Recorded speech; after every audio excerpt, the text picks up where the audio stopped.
أعوذ بالله من الشيطان الرجيم بسم الله الرحمن الرحيم والمحصنات من النساء إلا ما ملكت إيمانكم كتاب الله عليكم وأحل لكم ما وراء ذلكم أن تبتغوا بأموالكم محسنين غير مسافحين فما استمتعتم به منهن فآتوهن أجورهن فريدا ولا جناح عليكم فيما تراضيتم به من بعد الفريضة إن الله كان عليما حكيما.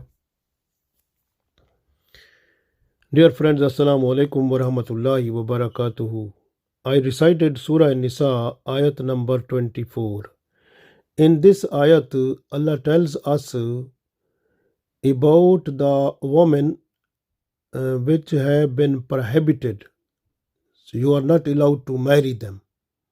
Already Allah told the list of those women in the previous ayat number 23. Here is included one more woman, like those women who are already in nikah of someone, so who are already married. So the women who are already married, no one is allowed to remarry them. So they are haram.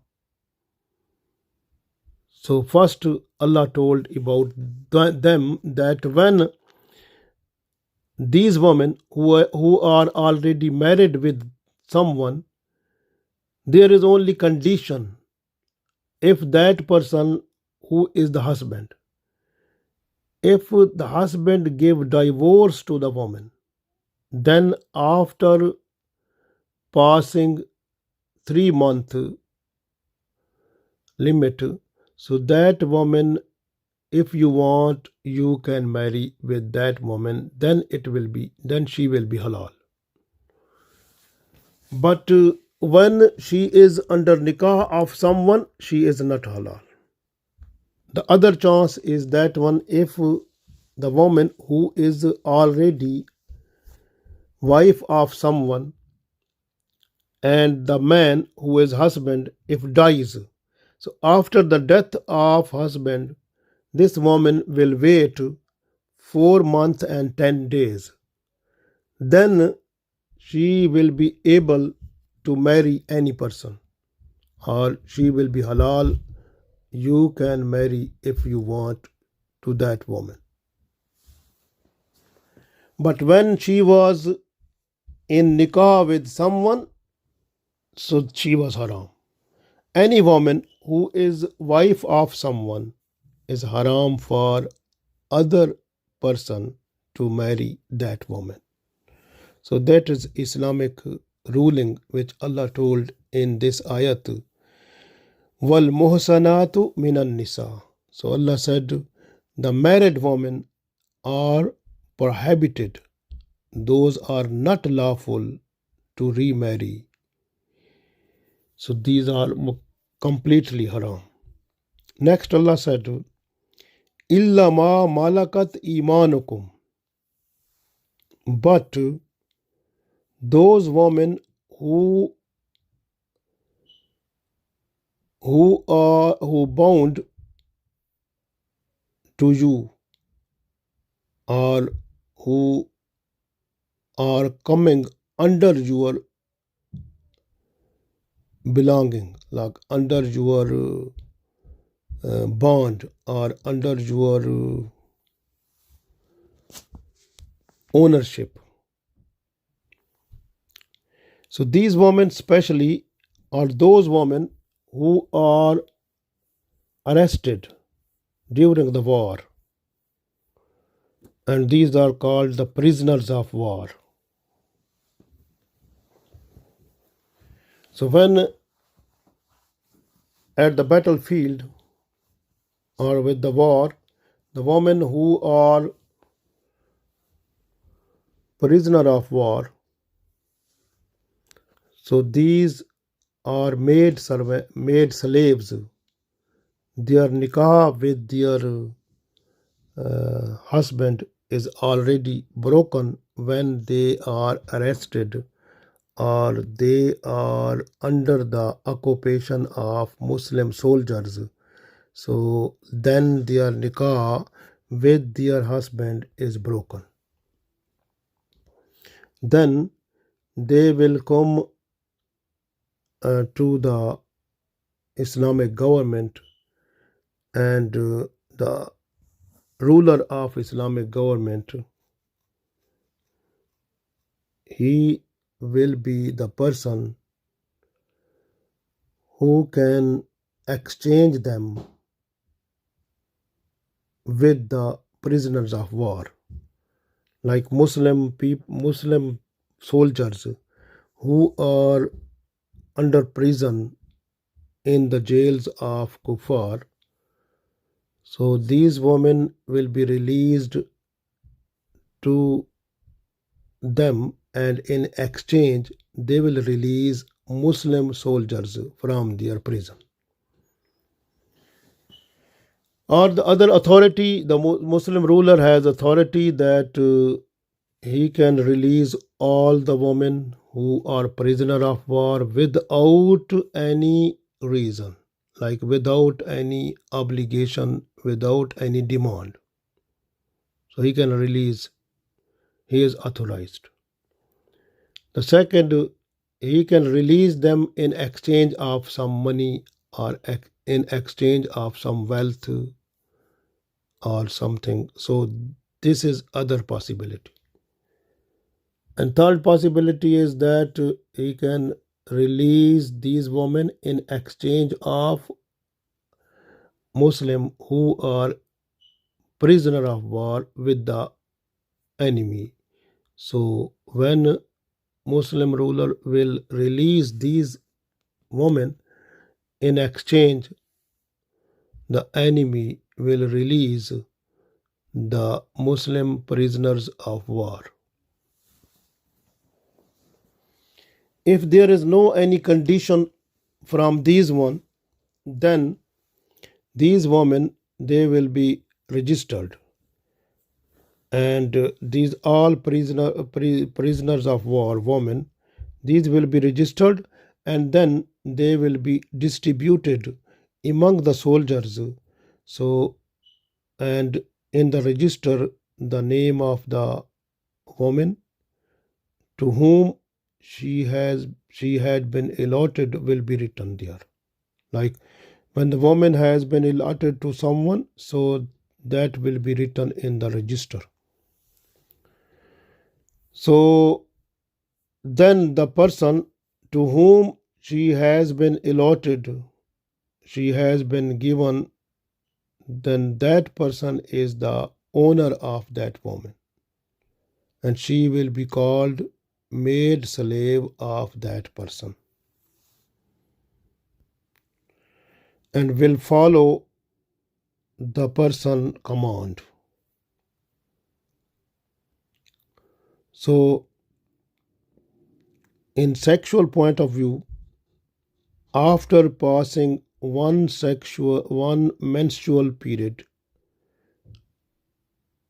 so she will be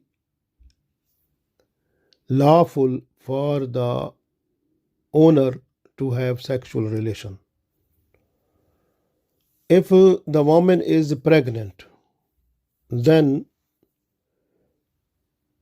she will be available for sexual relationship with the owner, with the master, after delivery of the child.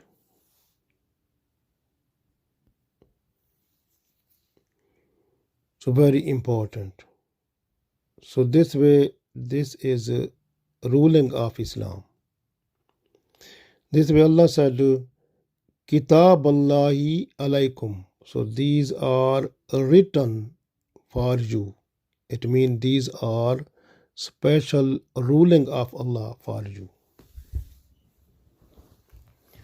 وَأُهِلَّ لَكُمْ مَا وَرَاءَ ذَلِكُمْ. And Allah said, other women other than this mean like the women who are already in nikah of someone, the married woman, and the woman Allah told already, those women like Allah told before in the previous ayat number 23, and this woman who is a married woman.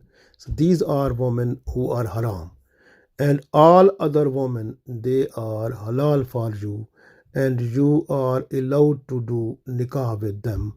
And Allah said, "Wa uhilla lakum ma wara'a zalikum," and all other women are halal for you for nikah. An tabtagu bi amwalikum, in exchange of wealth you can do nikah. Exchange of wealth mean you can give meher, you can give uh, dower to have a nikah with that. So this way you can make nikah with 1, 2, 3 or 4. So this how much you wealthy person. So you can use your wealth money in order to do nikah with 1, 2, 3 or 4. That is you allowed. So this way Allah said, "An tabdahu bi amwalikum muhsinina ghayra musafihin." So here Allah said, muhsinina mean, so you have to bring that woman under your nikah. Very important. Ghayra musafihin, and don't spend your money for in order to fulfill your sexual lust. So this is not allowed. So all sexual evils, those are completely forbidden. This way Allah said, "Famastamtatum bihi," when you enjoyed the benefit of your wife, min hunna fa'atuhunna ajurahunna farida, then you have to pay the dower, the due. You know what is due to you? The due on you is the dower payment, the payment of meher for your wife. So you have to pay it completely and fully. And if you are not paying at the day of judgment, so you will be answerable for that also. That will be obligation upon you. It is compulsory for you to pay that. Wala junaha alaykum, and it is not sinful upon you, fima taradaitum bihi min ba'dil farida. Allah said, if jointly husband and wife, they can decrease or increase the dower, the meher, so no problem. Allah said they are allowed. Inna Allah, indeed Allah, kana aliman hakima, Allah is all knowing, all wise. So mashallah, Allah told each everything about this. So this is everything is clear in this with the blessings of Allah. So this way in this ayat, Allah told first of all about the women who are under the bond, like who are unmarried, who are married. So the married women, they are haram. You are not allowed to do nikah with those women who are married. And also those women who are prisoners of war. So you are a soldier and you went to fight with the enemy, and women have been arrested, and you have to bring to the government of Islamic government, and Islamic government leader will be able to distribute it, or he will authorize to the commander in chief, so that will be able to distribute that one among the soldiers. So but before that, if there is possibility that person can get some wealth in exchange of them, then he can release them. And the other possibility, they can be used to exchange, like exchange for the Muslim soldiers who are under the control of enemies. The Muslim prisoners of war, they will be released if they release these women. Or the other thing is that they are distributed among the soldiers. And if these are distributed among the soldiers, then the soldiers, they are not allowed to make soldiers to whom those women are given, and they are the master of them, and they will be the made slave of them. So that person can make the sexual relationship with them after passing one menstrual cycle, one period. And if the woman is pregnant, then after delivery of the child, that master will be able to have the sexual relationship with those women. Then Allah said that the woman, Allah told, like in the previous ayat and in this ayat, the married woman, Allah said, except all these are haram, and all other women are halal for you. If you want to do nikah, you must look at your pocket. So how much is possible? If your pocket allows, like dower, meher, then you can marry 1 or 2 or 3 or 4. You are allowed to marry 4 women. And Allah said you are not to waste money in order to spend it for sexual evils. You are just to do nikah, and don't spend money in order to fulfill your sexual lust. This way. And Allah said, when you have done nikah, then you have to pay the dower, the meher, to the woman. That is compulsory. Very important. And if the woman and husband and wife, if they are ready to decrease or increase the dower or meher, they are allowed to do it according to their easiness. Inna Allah kana aliman hakima. Allah is knowing everything. Allah knows everything, because Allah has wisdom.